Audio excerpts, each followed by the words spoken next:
غرباء ولغير الله لا نحمل جباه غرباء وارتضيناها شعارا في الحياة.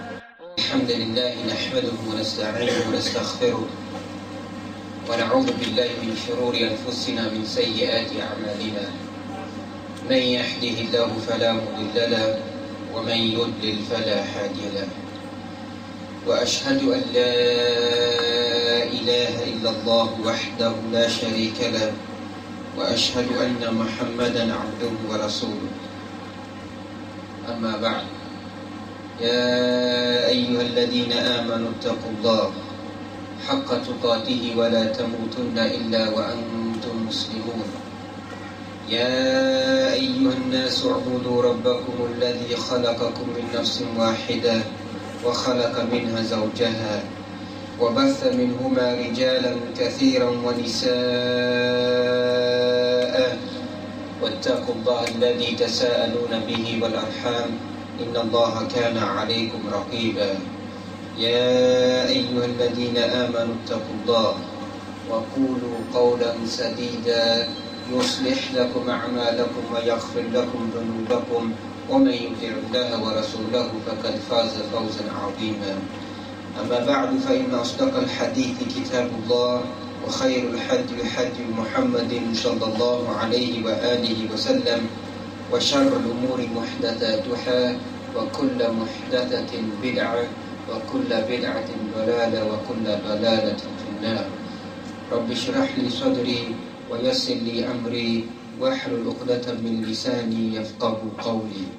After praising Allah subhanahu wa ta'ala and sending salutations of peace and greetings upon the final Prophet Muhammad sallallahu alaihi wasallam, and seeking refuge from the evil within us and the evil around us, and traveling through this dunya, the land of Allah subhanahu wa ta'ala, whereby we know that Allah subhanahu wa ta'ala gives dominance of the land to whomever He wills subhanahu wa ta'ala.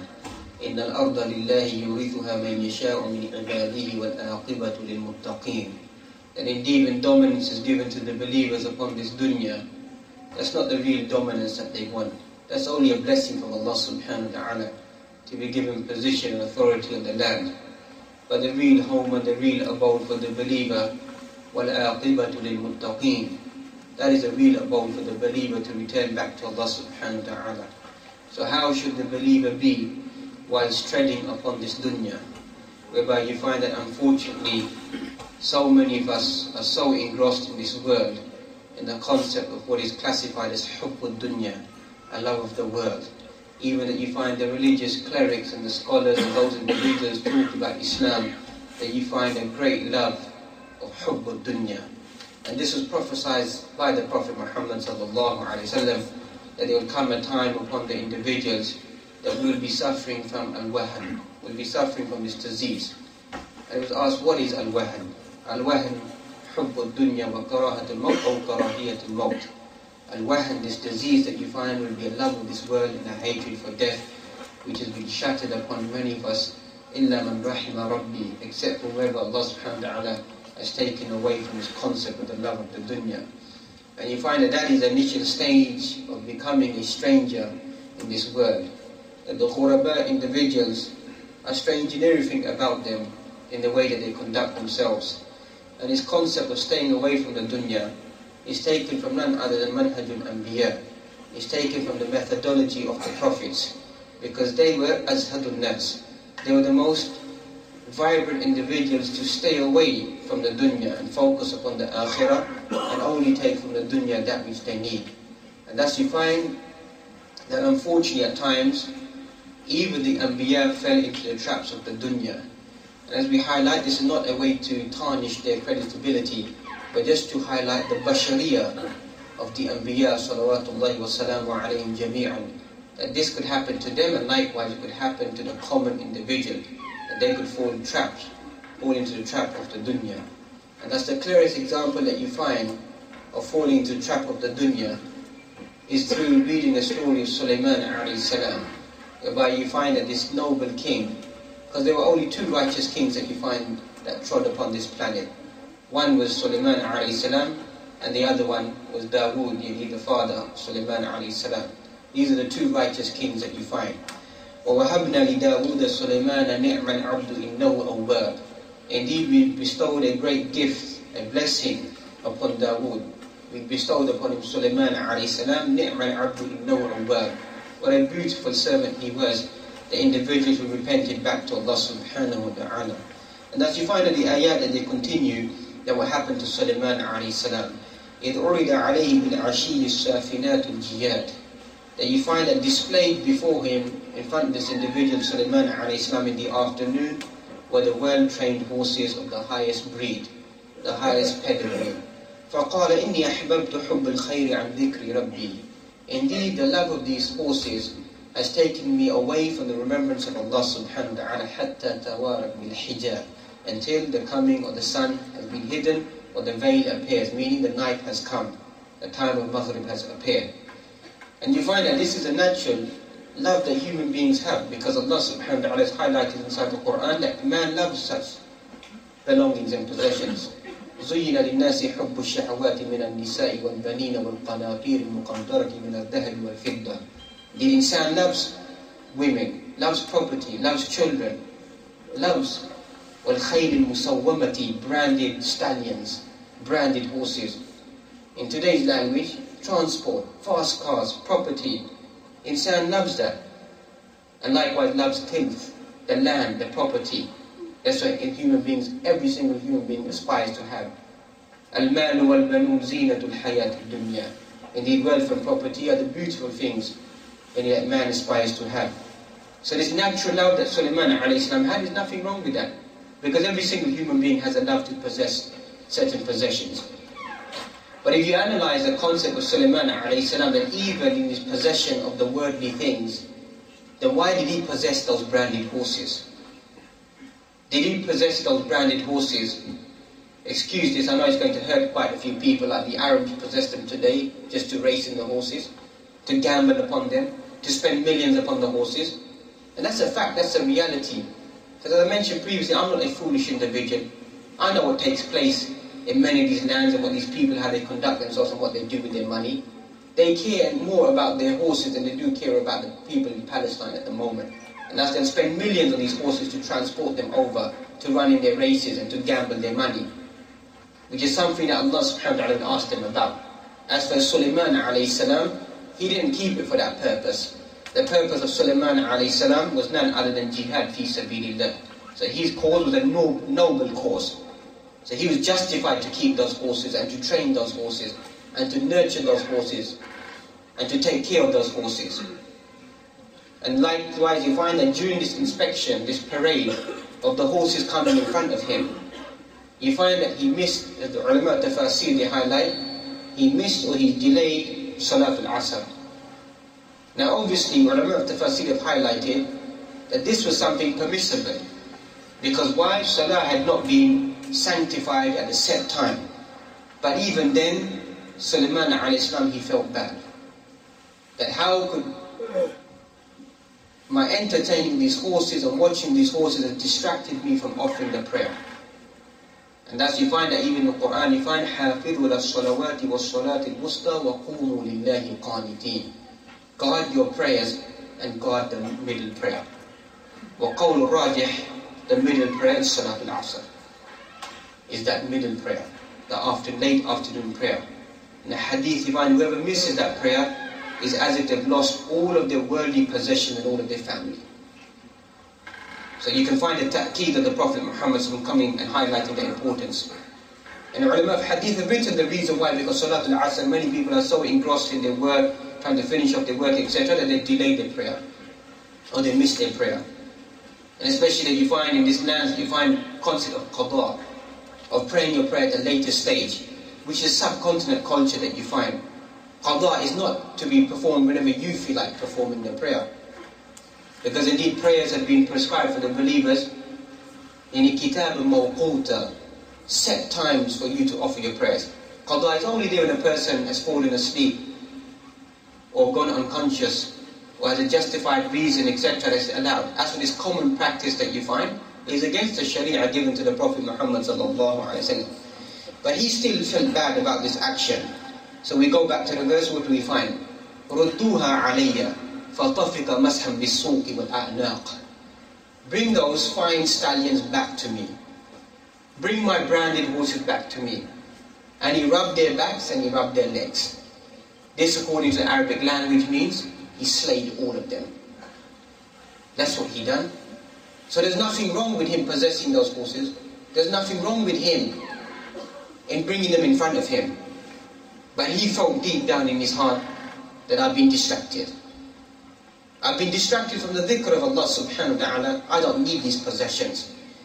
Because Allah subhanahu wa ta'ala is not going to ask me about these possessions. So this is a lesson that we learn from Sulaiman alayhi salam. And as you find the clarification here, this lapse of behavior is not to tarnish or insult any of the Anbiya. It's just an ibrah, a lesson for us to learn from what could be possibly classified as a mistake. And ulama of tazkiyah, they highlight, people like Ibn al-Qayyim al-Jawziyah highlights, that when you commit a sin, and when you repent, you become far greater than what your state was before. And likewise the Anbiya, their rank is developed even more further. So the slip of Sulaiman alayhi salam excelled him even more. Dawood alayhi salam excelled him even more. Adam alayhi salam, that mistake he made, excelled him even more. That's what happens to the Anbiya. And likewise you find, that's how a believer should be as well. That the slip that you made should bring you closer to Allah subhanahu wa ta'ala. Likewise Ibn Qayyim al-Jawziyah highlights, رُبَّ طَاعَةٍ يَجُرُّكَ إِلَى مَعْصِيَةٍ وَرُبَّ مَعْصِيَةٍ تَجُرُّكَ إِلَى الطَّاعَةِ. That's the state of, unfortunately, many of us is. Sometimes obedience takes you to disobedience. And disobedience takes you to obedience. How is that possible? How is it possible that obedience can take you to disobedience? And how can disobedience take you to obedience? Because disobedience, if you become arrogant, you become flamboyant, you become full of yourself, you become proud, then you enter into ma'asiyah, which is kibr, arrogance. And arrogance is an evil disease. Because arrogance is batrul haqq wa ghamtun nas, is to reject the truth and to despise people, to look down upon people, to think you're better than another individual. And this is none other than the way of shaitan. قَالَ أَنَا خَيْرٌ مِّنْهُ خَلَقْتَنِي مِنْ نَارٍ وَخَلَقْتَهُ مِنْ طِينٍ. I'm better than him. You created me from fire, and you created him from clay. And this unsuriyah that you find, racism, is also still dominant amongst the Muslim ummah, unfortunately as well. And likewise you find that how does disobedience take you to obedience? Because when a person commits a sin, they feel that in their heart, and they have that some level of iman. That drags them and pushes them to the next time I become a better individual. And that should be the state of all of us. That when you make a slip, you make a mistake, you want to become a better individual. That's why Abdullah ibn Mas'udi highlighted, it is only the munafiq, the hypocrite, when he makes a sin, because this concept of what you find of dissecting sins at the moment into major and minor sins. The mu'min is the one who, when he makes a mistake, sees that the mountain is on top of his head. The munafiq is the one who sees when he commits a sin just like a fly at the tip of his nose and brushes it aside. So that's not the way that we should be. We should be feeling that whatever mistake that we make, there's a mountain about to crumble on top of our head. But this dissection of sins that you find time and time again, this is only for the ulama who made many of these analytical studies, that many who bring out in the open that this is a small sin and this is a major sin. Even the fuqaha have written that a minor sin, if you continuously bistimrar, that will become a kabira, it will become a major sin. So in front of Allah subhanahu wa ta'ala, there's no concept of playing games, of minor sins and major sins. Don't look at the magnitude of the sin. Look at the magnitude of the one that you disobey. The one that you disobey is Allah subhanahu wa ta'ala, rather than trying to play these modern games with the sharia of Allah subhanahu wa ta'ala. And thus you find amongst another Nabi of Allah subhanahu wa ta'ala who warned against the dunya. And you find some of the ulama collected these statements talking about Isa ibn Maryam alayhi salam. He used to highlight, لا يصيب أحد حقيقة الإيمان. None of you really find a real total understanding of Iman حتى لا يبالي من أكل الدنيا, until you don't really care who's eaten from the world. You're not really bothered about who eats what, who gains what, who does what. That's what real Iman is. But if you're always worried about what is taking place on the other side, is the grass greener on the other side? Is there other beneficial things in the dunya? Yes, at times there is some beneficial things, but that does not become the ultimate goal of the believer. And likewise, you find that he used to give the maw'idah, the admonition to Hawariyun. He used to highlight to them, just like the kings, then just like the kings leave you with the concept of searching of hikmah and wisdom and gaining it, then leave these individuals to rot away and gain away from the dunya. Just leave them alone. So they leave you with the Islamic sciences, they leave you with the searching of hikmah, then you carry on focusing upon that.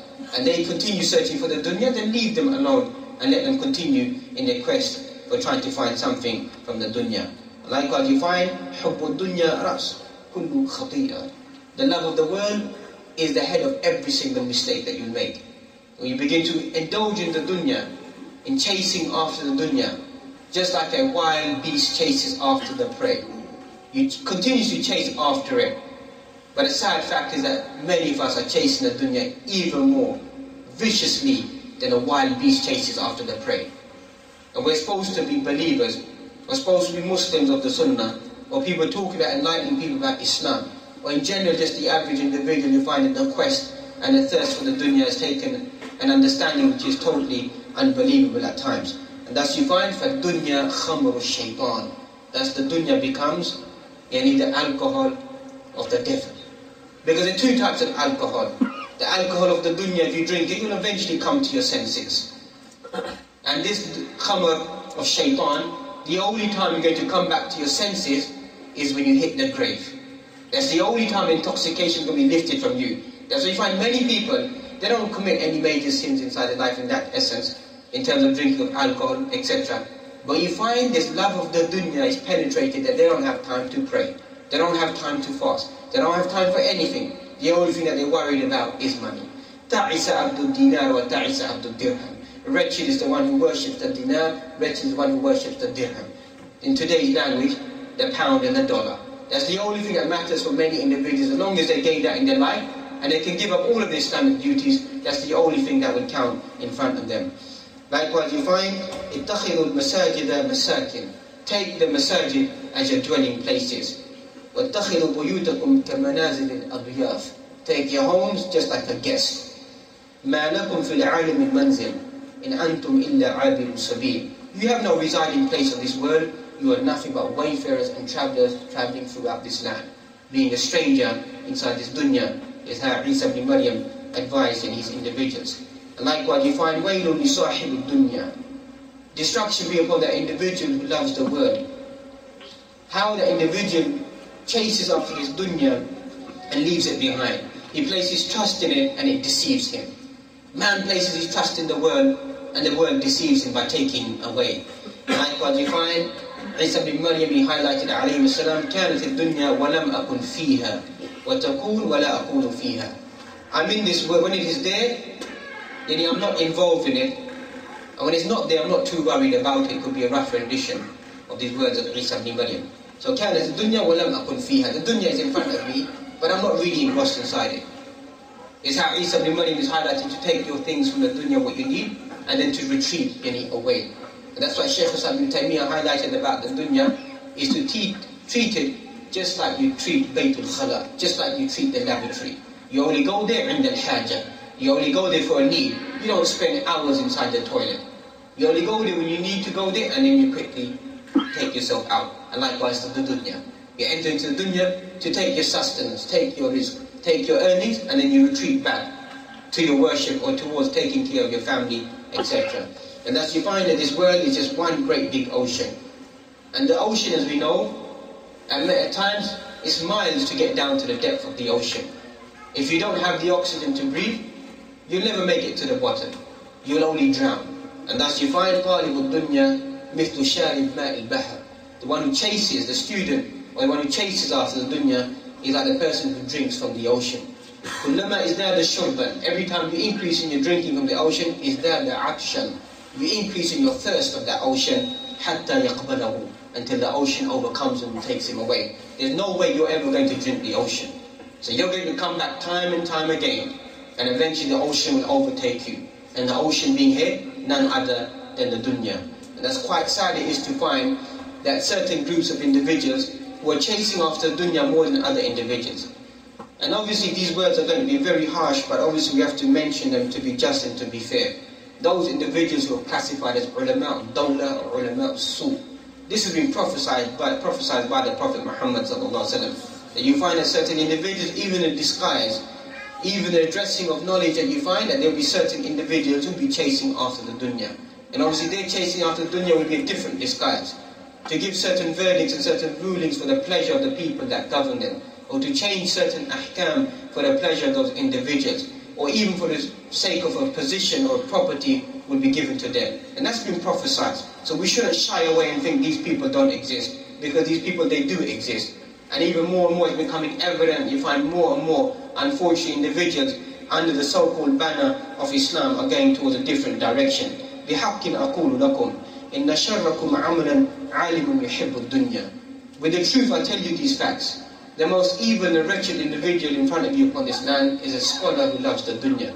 كيف يكون من أهل العلم من يطلب الكلام ليخبر به الناس. How can this person be a person of knowledge who seeks knowledge just to inform people, just to give them some statements to them? ولا يطلب الكلام ليعمل به. Doesn't seek that knowledge to benefit oneself, to carry out actions, to get closer to Allah subhanahu wa ta'ala. And likewise you find Yunus alayhi salam, he highlighted that the scholar loves the world, begins to love this dunya, the blessings and the sweetness of iman are snatched away from that individual. The halawa is taken away from the iman. And those people who know the halawa fi talab al-ilm, the sweetness in the seeking after knowledge, the halawa that you find inside there. But obviously many individuals that you find when they're placed in certain positions by certain authorities, and the halawa is taken away. It just becomes academia. It just becomes academic rhetoric and speech that it becomes. And that's not what Islam is. Islam is a deep religion of zuhud, of abstinence. Especially among such individuals, it creates that prime feel of individuals that people aspire to be like them. Because they're only trying to be like the Prophet Muhammad sallallahu alaihi wasallam. And that's all of these words that you find in the various anbiya, brings you to leader of zuhud. Khatamun Nabiyyin sallallahu alaihi wasallam. He is a prime ideal example for us to emulate and to copy when it comes to zuhud. And many individuals talk about this, about his character and his behavior. We know the following week people are just going to sing qasa'id and burda about this, about the Prophet Muhammad sallallahu alaihi wasallam. But if you look into their lives, you look at the luxury of these lives and the things that they possess. Because alhamdulillah, I've spent many years in many of these clerics who are talking about their love for the Prophet Muhammad sallallahu alaihi wasallam in the saying of anashid. And you find the corruption behind the closed doors. A whole series of lectures could be done about these individuals. Because their love is just a shallow love.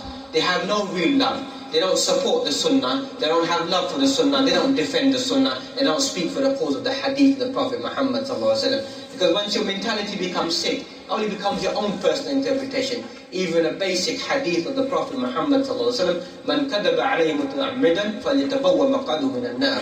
Whoever lies upon me intentionally, let him take his place inside the hellfire. Al-hadith ma rawahu Imam Bukhari in his Sahih. Whoever lies intentionally about me, let him take his seat in the hellfire. These people make up false narrations, make up lies and attribute it to the Prophet Muhammad sallallahu alaihi wasallam. And when you ask them these questions, they have the audacity to say, we know they're liars. لا نكذب عليه نكذب له. We don't lie upon him, we lie for his sake. Look how evil these people are. So they're admitting they're lying. They're saying we're lying for his sake. You really think that you can lie for the sake of the Prophet Muhammad sallallahu alaihi wasallam? You really think he needs you? Wallahu ya'simuka minan nas. Allah subhanahu wa ta'ala is going to protect you from humanity. What does your defense of the religion do to go and attribute lies to him? Make up virtues that don't even exist, and then come out on the streets marching and say you're defending the honor of the Prophet Muhammad sallallahu alaihi wasallam. Juhal, ignorant individuals. That's what these people are. They don't have no real understanding of love of the Prophet Muhammad sallallahu alaihi wasallam, what it means. قُلْ إِن كُنْتُمْ تُحِبُّونَ اللَّهَ فَاتَّبِعُونِي. If you claim to love Allah subhanahu wa ta'ala, فَاتَّبِعُونِي. Follow the Prophet Muhammad sallallahu alaihi wasallam. Look at their lives. What is it full of? Going against the sunnah of the Prophet Muhammad sallallahu alaihi wasallam. That's the criteria in Surah Al-Imran, 3rd chapter of Quran, verse number 21. As Imam Al-Wahidi highlights, this is ayat al-ikhtibar or ayat al-imtihan. You want to judge any individual. You want to judge the scholars, look at their lives. Does it preside with the sunnah of the Prophet Muhammad sallallahu alaihi wasallam? That's what true ulama will be. They want to be like him. They don't say one thing to other individuals and have corruption in their own life and their own manhaj that they follow inside their own private lives. But everything about them aspires to be like the Prophet Muhammad sallallahu alaihi wasallam. And thus you find he becomes, as Ibrahim alayhi salam highlighted, that sent amongst them one who will yuzakihim, purify them. And as you find the leader of Tazkiyah becomes the Prophet Muhammad sallallahu alaihi wasallam. Not Adnan wa Fulan, not Tariqatu Shadhaliya, or Tariqatu, whatever Tariqah may be, of the Tasawwuf that you find at the moment. Tariqatu Rasul sallallahu alaihi wasallam is sufficient for us. He is the ideal prime, he is the real Imam of Zuhud and Tasawwuf and absence of the dunya that we should all emulate to copy. There's no other Tariqah to follow. If people believe there is, that is the real manhaj of the Prophet Muhammad sallallahu alaihi wasallam. And thus you find, as Umar radiallahu anhu entered in front of the Prophet Muhammad sallallahu alaihi wasallam and found him reclining on a reed mat. Try that someday, a mat made of palm fiber, and you find how it scars your body. Just to stand praying on there, you find if you travel and people are agitated to pray on there. That's what the Prophet Muhammad was lying upon. Umar ibn Khattab entered. He said, look at the leaders of Kisra, of Qaisar, the Romans, the Persians, look at their life. They lie on beautiful rugs. Beautiful lives they have. You're the Prophet of Allah, look at the way that you lie. So the Prophet Muhammad wanted to teach him a lesson, Umar. This is not what our goal is.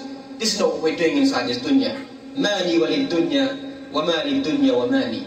والذي نفسي بيدي ما مثلي ومثل الدنيا إلا الكراكب سار في يوم صائف فاستظل تحت شجرة ساعة من نهار ثم راح وتركها.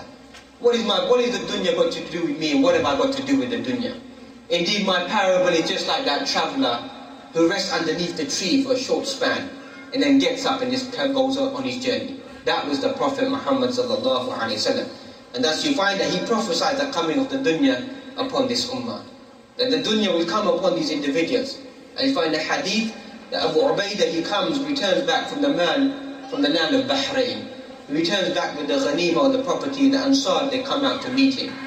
And the Prophet Muhammad sallallahu alaihi wasallam highlights, أَظُنُّكُمْ قَدْ سَمِعْتُمْ أَنَّ أَبَا عُبَيْدَ قَدْ جَاءَ بِشَيْءٍ. And he knows what the people have come out for, Al-Ansar. They've come to take some of the booty. Because they had the inclination that we had. But wallahi, once again you read about the Ansar, that you find how the Prophet Muhammad taught them a lesson. Not in this hadith, but another station that you find, that when they came out and they were saying that look, everybody takes this, they take that. The Prophet Muhammad says that you're taking me. I'm returning back with you to Medina. And they all wept and they all cried. Because that's the real treasure to have. وَالرَّسُولُ فِيكُمْ. And the Messenger of Allah sallallahu alaihi wasallam is with you. Return back with him. Let these people go with the dunya. Let them take the extracts of the dunya. But you find in this hadith returning back of the ghanima brought back by Abu Ubaidah, I fear for you not poverty. That's not what the Prophet Muhammad feared for us. We're not really poor and downtrodden. The problems that we find at the moment in Gaza and Palestine and Iraq, in Kashmir, in Afghanistan, it's an easy problem. Because for many of the leaders, it's just flicking off a dime for them. That's all it is. They can just flick a dime and will solve the problems. But they don't have the iman, they don't have the courage anymore. That's why I read a lot about Syria. That's why I respect certain individuals. I respect Malik Faisal in 1967 when he decided to stop the oil because the war was stopped. But wallahi, some of these people, Maluk at the moment, I don't know what their state is. I don't know what's inside their heart. They don't have no courage at all. They don't have no courage at all, no matter what they speak and what they highlight at the moment. It's just a frying of a dime for these individuals. These people, the amount of zeros, the amount of wealth that they have, you can't even count the zeros.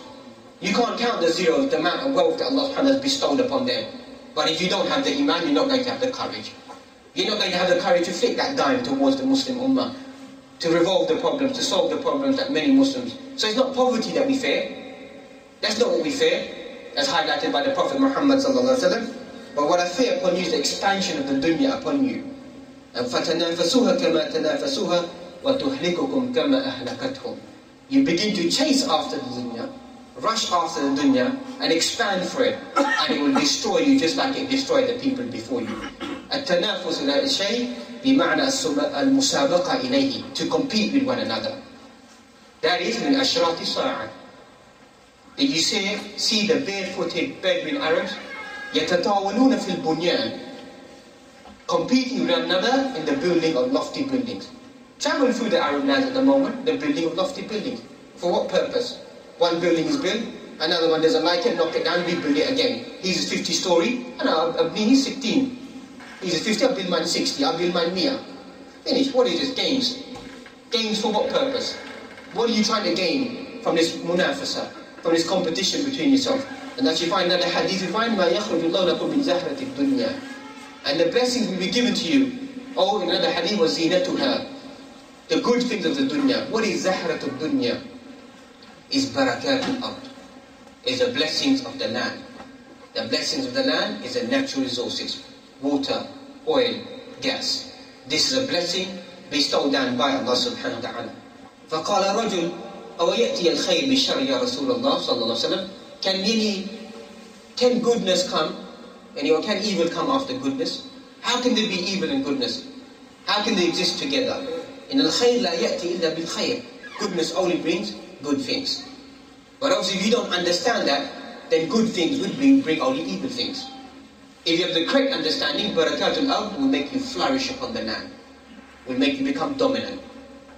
But if you don't have that understanding, then these same barakatul ard will become shar, become evil for you, and become an evil ending for those individuals. And thus you find that this wealth is green and sweet. That's what dunya is and wealth is. Something green and sweet. Whoever applies it rightly will find it as a great help. And who takes it wrongfully is like one who eats without being satiated, without being any full.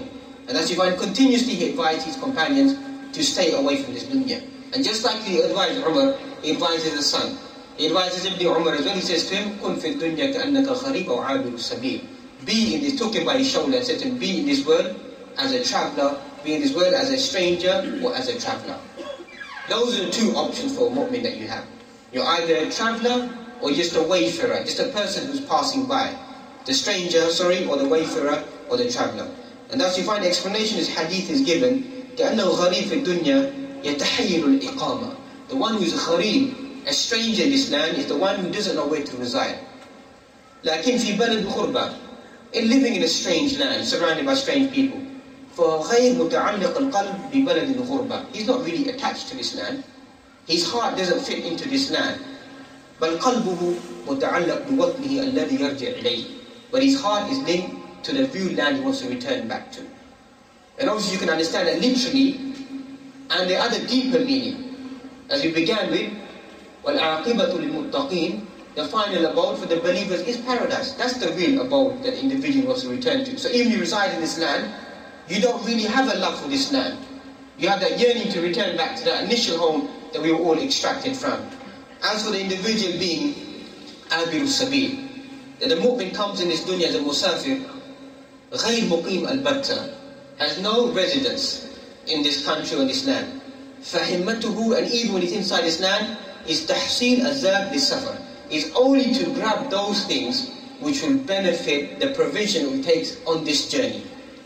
So he doesn't concern himself about the other affairs. All he's worried about is to gain those things which will benefit him on the journey. So he doesn't begin to carry the extra things. So whatever he takes in the dunya is what will benefit him directly. And this brings us to the second part, about this cliche that you find people quote about following the way of the Salaf. And we know that the way of the Salaf that you find al-khayr kullu al-khayr fi ittiba' al-salaf al-salih. All goodness is found in following the pious predecessors. At this moment that you find that this current statement has become very trivial, it doesn't really mean much at the moment personally, whether you call yourself from the name of the Salaf or whatever you want to use. Because the Salaf are those individuals that you find who heard the words of the Quran, heard the words of the Prophet Muhammad sallallahu alaihi wasallam. You find that these individuals, that their quotations and their actions become to a total different direction or total different dimension. So we claim to be following such noble individuals, but our actions are quite different. Because إِنَّهُمْ كَانُوا أَزْهَدَ النَّاسِ فِي الدُّنْيَا, they're the most abstinent people staying away from the dunya in the world. وَأَنْتُمْ أَرْغَبُ النَّاسِ فِيهَا, and you are the most desiring of people after it. So it's just a cheap slogan at the moment personally. That's all it is really. That people think that they're aspiring to be like certain individuals. Wallah, you read through the seerah of such individuals, that's when people say that we're men and they were men. Alhamdulillah, there's a great difference between our manhood and their manhood. Because they had a deep conviction, a deep iman, and a deep abstinence to stay away from the dunya. And thus you find that we know that they are the noble people who rectified their aqaid, excelled in their belief, and implemented their noble actions. is what is the true deeper meaning of these individuals. And when you turn to their writings and their compilations, even works of Imam Bukhari and Muslim, you look at their books of Kitab al-Raqa'iq, if you read the works of Sahih Bukhari, you look at the book talking about Kitab al-Zuhud, the book of abstinence, the book of softening the heart, look at books of Targhib wa Tarhib, you look at the works of Imam Ahmad, Imam Ahl Sunnah, Kitab al-Zuhud, you look at the works of Ibn Taymiyyah, Ibn Qayyim al-Jawziyah, and to some degree the works of Abu Hamid al-Ghazali, for those who know that some of his aqaid is incorrect. You look at the works of Ibn Rajab al-Hanbali. What makes these individuals become so dominant? What makes it that Turaf, what they write, is still in front of us today? Have we ever pondered over that? Why does their Turaf, their heritage, still remain today? Quite simply, is there were people who stayed away from the dunya. So Allah subhanahu wa ta'ala blessed them, that when their writings come at a later stage, people will be inspired by their writings. People will notice that these people did disassociate themselves from the dunya. And amongst the most famous individuals that you find who remained away from the dunya, and many fruitful statements that you find, for example, is from the statements of Imam al-Hasan al-Basri. This great Imam that you find was amongst those individuals who stayed away from the dunya. إِنَّمَا أَنْتَ أَيَّامٌ مَجْمُوعَةٌ. All that you are is a group of days clumbered together. كُلَّمَا مَضَى يَوْمٌ مَضَى بَعْدُ. Every time a day goes, a part of you is taken away. That's how the believer is inside this dunya. And this brings to mind the statement of Mu'adh ibn Jabal, إِنِّي لَا أَحْتَسِبُ نَوْمَتِي كَمَا أَحْتَسِبُ قَوْمَتِي. Indeed, I consider my sleep like I consider my waking hours to strengthen me in worship. So everything about the mu'min becomes focused about what the individual does. Every single span, every single second of their life, every single minute of their life becomes focused towards Allah subhanahu wa ta'ala. Even if it's mundane eating and drinking, it becomes visible that is it for the sake of Allah subhanahu wa ta'ala. And as you find, كَيْفَ يَفْرَهُ بِالدُّنْيَا مَنْ يَوْمُهُ يَهْدِمُ شَهْرَهُ. How can you be content with this word that you're losing of one day? You slip up on one day, يَهْدِمُ شَهْرَهُ. It destroys 1 month of your life. وَشَهْرُهُ يَهْدِمُ سَنَتَهُ. You waste 1 month of your life, you've destroyed 1 year of your life. وَسَنَتُهُ تَهْدِمُ عُمُرَهُ. You waste 1 year of your life, it's like you wasted the majority of your years. That's what the Salaf taught us. So it's not something trivial, the wasting of one's time. And likewise, you find he highlighted, Imam al-Hasan al-Basri highlighted, أَرْبَعُ مِنْ أَعْلَامِ الشَّقَاوَةِ. There are 4 signs of shaqa, of your need of being in a state of wretchedness. And amongst those is وَالْحِرْص عَلَى الدُّنْيَا. Chasing after the dunya, it will not give you pleasure. It will give you displeasure. It will give you hardships. So don't think that chasing after the dunya and richnesses and property will give you contentment. There's no contentment in chasing after the dunya. There may be some form of contentment that every one of us may enjoy. But as for the qina'ah, the real contentment inside the heart, you will never ever find that with fulus. You'll never find that with wealth. Because if that was true, there's millions who went before us who had all of that. And even today that you find, all of a sudden, rich individuals go and commit suicide. So if money buys you pleasure, money buys you peace, then why do you do such actions? When you possess so many possessions of the dunya. And thus you find that the individual should find the balance. أَلَّا تَطْغَوْا فِي الْمِيزَانِ. Don't imbalance, you need the balance. You have to find that preference. And thus you find that the scale that you find, whoever begins to وَمَنْ أَحَبَّ الدُّنْيَا وَسَرَّتْهُ. Whoever is pleased with the dunya, ذَهَبَ خَوْفُ الْآخِرَةِ. The fear of the akhirah is taken away from the heart of the individual. Meaning you give it such a preference, such a love, the fear of the akhirah is taken away from you. وَمَا مِنْ عَبْدٍ يَزْدَادُ عِلْمًا وَيَزْدَادُ عَلَى الدُّنْيَا حِرْصًا. There's not an individual increases in knowledge and it increases in search of the dunya, إِلَّا إِزْدَادَ إِلَى اللَّهِ بُغْضًا وَازْدَادَ مِنَ اللَّهِ بُعْدًا. Except for that person becomes wretched in front of Allah subhanahu wa ta'ala and is pushed further away from Allah subhanahu wa ta'ala. بُؤْسًا لِمُحِبِّ الدُّنْيَا. Wretched is the one who loves the dunya. أَيَحِبُّ مَا أَبْغَضَ اللَّهِ. Do you love that which Allah subhanahu wa ta'ala despises? فَالدُّنْيَا بَحْرٌ عَمِيقٌ. Indeed, the dunya is one great big ocean once again. غَرِقَ فِيهِ أَغْلَبَ الْخَلْقِ. The masses of humanity has already drowned inside that ocean. إِيَّاكُمْ وَمَا شَغَلَ مِنَ الدُّنْيَا. That's this engrossment, this extra involvement of the dunya that you find. فَإِنَّ الدُّنْيَا كَثِيرَةُ الْأَشْغَالِ. Indeed, this dunya is many commitments. You open up one door of entering into new business contract, into new venture, in seeking something more, you'll find that 10 other doors of taking up your time will be brought forth for the opening of that one door. And as you find that this concept that you find so much engrossed inside the dunya, that people talk about why is there such a bad state of the Muslims at the moment. It revolves around this concept of the love of the dunya and entering into haram. And as you find in the hadith as narrated in the Sunan of Abu Dawood, that you find that the individuals, the Muslim Ummah, will be facing certain difficulties. You find in paraphrasing the hadith that you begin to deal in the usury transactions and interest, which has become common at the moment. And you take the whole of the tails of the cows or of the cattle, and you begin to become waraditum bizara, and you become content with cultivation of the land. And then you find وَتَرَكْتُمُ الْجِهَادَ فِي سَبِيلِ اللَّهِ, and you leave striving in the way of Allah subhanahu wa ta'ala. صَلَّتَ اللَّهُ عَلَيْكُمْ ظُلًّا, Allah subhanahu wa ta'ala will send down a disgrace upon you and will not lift it from you until you don't return back to your deen. That is the answer. Quite simple. Now all those criteria, it fits into the Muslim Ummah at the moment. That we are involved in arena, in usury transactions, we're indulging that on a mass scale, we're involved in cultivation, we're chasing after the dunya, we're holding fast to the dunya, and we left striving and struggling the way of Allah subhanahu wa ta'ala, so Allah subhanahu wa ta'ala will create indignity upon us. And that's those ayat that we talk about, we recite about, talk about the other individuals, ضُرِبَتْ عَلَيْهِمُ الذِّلَّ أَيْنَمَا ثُقِفُوا, indignity has been smashed upon them wherever they go. We know who it refers to. But many of the ulama tafasir have highlighted, al-ibra bi'umum al-lafzi la bi-khusus al-sabab. Indeed, the lesson is to be taken from the generality of the words, not from the specification of revelation. And so the lesson is that upon us, possibly at the moment, is indignity has been smashed upon the Muslim Ummah. In some ulama tafasir they highlight, غَيْرِ الْمَغْضُوبِ عَلَيْهِمْ وَلَا الضَّالِينَ, we always talk about them. Allah subhanahu wa ta'ala is angry with them, and they're ignorant individuals.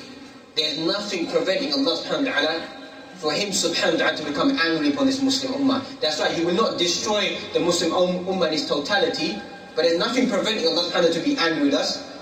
Give us a few reasons why Allah subhanahu wa ta'ala should be happy with us in that current state that we're in at the moment. What evidence do we have as a Muslim Ummah, not individually, on a global level? What do we have to present in front of Allah subhanahu wa ta'ala? What do we have to present there? I don't see it as much. وَالْعِلْمُ عِنْدَ اللَّهِ سُبْحَانَهُ وَتَعَالَى, and He knows best subhanahu wa ta'ala. حِكْمَةُ اللَّهِ بَالِغَةٌ, the wisdom of Allah subhanahu wa ta'ala. So that's, you find that sometimes the shaking that you find is حَتَّى تَرْجِعُوا إِلَى دِينِكُمْ, that you return back to your deen. You become more mutamassikin with deen. You become more stronger in the deen, rushing back to the deen, holding fast to your deen, and the abstinence of staying away from this dunya. بَلْ تُؤْثِرُونَ الْحَيَاةَ الدُّنْيَا وَالْآخِرَةُ خَيْرٌ وَأَبْقَى. Indeed, you chase after this dunya, you prefer this dunya over the akhirah. كَلَّا بَلْ تُحِبُّونَ الْعَاجِلَةَ. Indeed, you love the fleeting, temporary things. وَتَذَرُونَ الْآخِرَةَ, and you give up the akhirah. That's what many of us have become. And thus you find, فَيَا عَجَبًا مِنْ طَالِبِ الدُّنْيَا وَالْمَوْتِ يَطْلُبَهُ. Strange it is of the individual who seeks after the dunya and death is seeking him.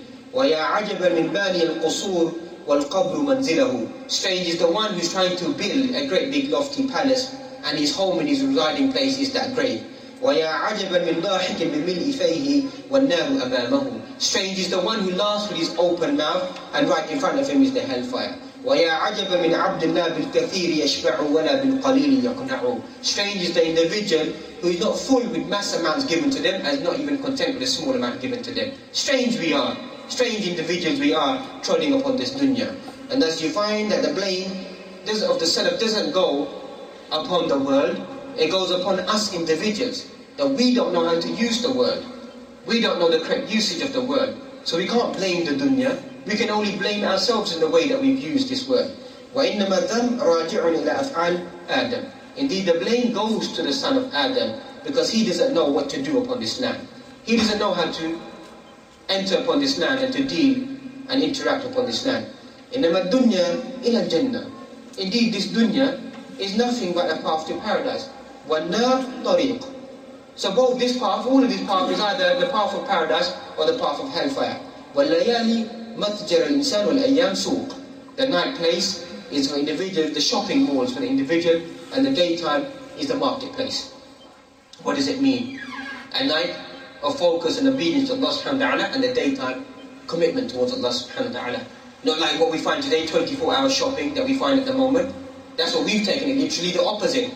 The real marketplace, the real place of Allah subhanahu wa ta'ala is the house of Allah subhanahu wa ta'ala. That's the most beloved place in front of Allah subhanahu wa ta'ala. And likewise the night time is a time for the individual to seek a closeness to Allah subhanahu wa ta'ala.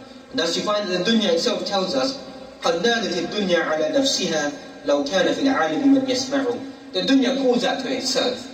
Because unfortunately there's no one that really pays attention to the dunya. And says these words, كَمْ وَافِقٍ بِالْعُمْرِ أَفْنَيْتُهُ. How many there are individuals who put their trust in me, I cause them to perish. وَجَامِعٍ بَدَّدْتُ مَا يَجْمَعُ. And how many people they gather whatever they can, but dada, and they separated it or break it, or removed it or eliminated it.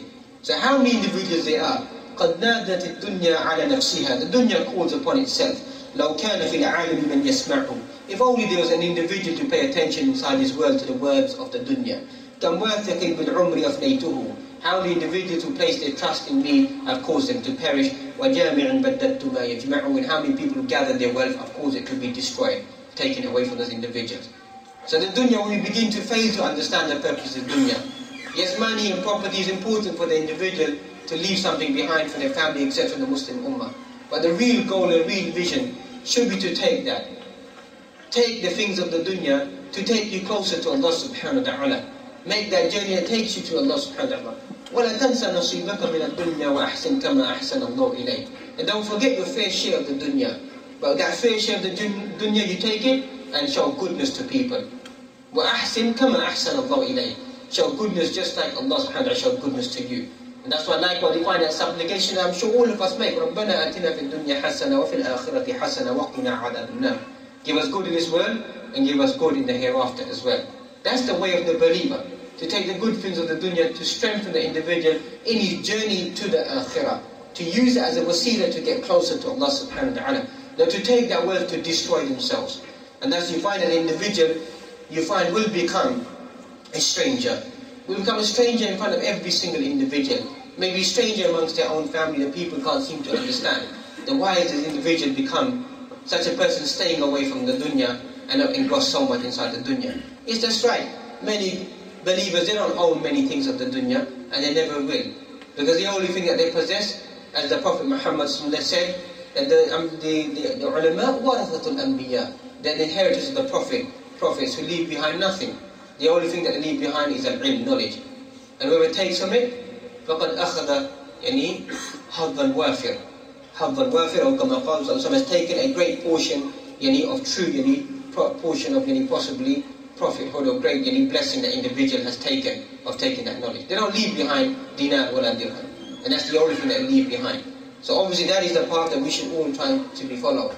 Try to follow that path of the Anbiya. And thus you find that some of the Salaf, they often quoted these lines of poetry as well. O people of pleasure of a world that shall vanish, adoration of a passing shadow is nothing but foolishness. So you say looking at just like a shadow, it doesn't mean anything. It's just foolishness to try to get attached to shadow. Or just like throwing a dime into the lake, or trying to catch the moon inside the lake. That's what you're trying to do. You're never going to catch it. You're never going to catch the dunya. Because the only thing, if you had one valley of gold, you won't have two valleys of gold. And the only thing that will quench that thirst will be the turab, will be the dust, will be the earth. And the only time that you'll realize that, أَلْهَاكُمُ التَّكَاثُرُ حَتَّى زُرْتُمُ الْمَقَابِرِ, the piling up of this dunya, this rivalry overtakes you. And the only time you'll wake up is we mention of the khamr of the dunya, the khamr of shaitan, is حَتَّى زُرْتُمُ الْمَقَابِرِ, until you visit the graves. And this is none other but a form, a kinaya of highlighting when you are dead. Not literally go and visit the graves, but when you are dead, that's the time you begin to remember. And that's when you say to Allah subhanahu wa ta'ala, return me back. لَعَلِّي أَعْمَلُ صَالِحًا فِي مَا تَرَكْتُ. I can come back and do some righteous actions. كَلَّا إِنَّهَا كَلِمَةٌ هُوَ قَائِلُهَا. There's no point coming back. This is your chance in this dunya to gain the benefit of the dunya, inside this dunya, inside the akhirah. And as you will be praised in this dunya when you leave this dunya by the righteous individuals and those people who benefit from you, from the sadaqat that you leave behind for people to take from. And likewise when you return back to Allah subhanahu wa ta'ala, there will be that bushra given to you once again, an immense reward given to those individuals. May Allah subhanahu wa ta'ala place these words in a mizan of hasanat, give us all the tawfiq and ability to become ghurabaa in this world. Wallahi, that's what we want, to become ghurabaa. Because the Prophet Muhammad highlighted about who are the ghurabaa. The ghurabaa, they are people, فَطُوبَى لِلْغُرَبَاء فَطُوبَى لِلْغُرَبَاء. And ulama of hadith have given two explanations of the meaning of tuba. Both of them are synonymous really if you ponder over them. The first meaning of tuba is shajaratun fil jannah, is a tree in paradise. And the second meaning is khayrun kathir, much goodness, and you have the worth and great goodness will be given to the individuals. And who are the ghurabaa? Who are the strangers? Unasun salihun, righteous people surrounded by evil people. That's the meaning of ghurabaa. And that's what we should aspire to be, inshallah, bi'idhnillahi. Not that we claim piety for ourselves. هُوَ أَعْلَمُ بِمَنِ اتَّقَى فَلَا تُزَكُّوا أَنفُسَكُمْ هُوَ أَعْلَمُ بِمَنِ اتَّقَى. Don't claim sanctity for yourself. But at least we can have the aspiration that we want to be on that same manhaj, that same way of the Prophet Muhammad and somehow fall into that category somewhere along the line of being those ghurabaa, being righteous individuals surrounded by evil individuals and trying to rectify the affairs of the people through the use of the Quran and Hikmah and the use of the Sunnah of the Prophet Muhammad sallallahu. Once again, good has been nothing but the blessings of Allah subhanahu wa ta'ala. Anything incorrect or wrong speech or personal attacks upon any individual or any government or any regime or any beloved individual has only been from our own self and the wisdom of shaitan. And the Prophet Muhammad is free from that. It's got nothing to do with those statements. Take only that which has been highlighted from authentic sources and that which is acceptable as highlighted by the ulama. Barakallahu feekum. وجزاكم الله خير. سبحانك اللهم وبحمدك أشهد أن لا إله إلا أنت أستغفرك وأتوب إليك.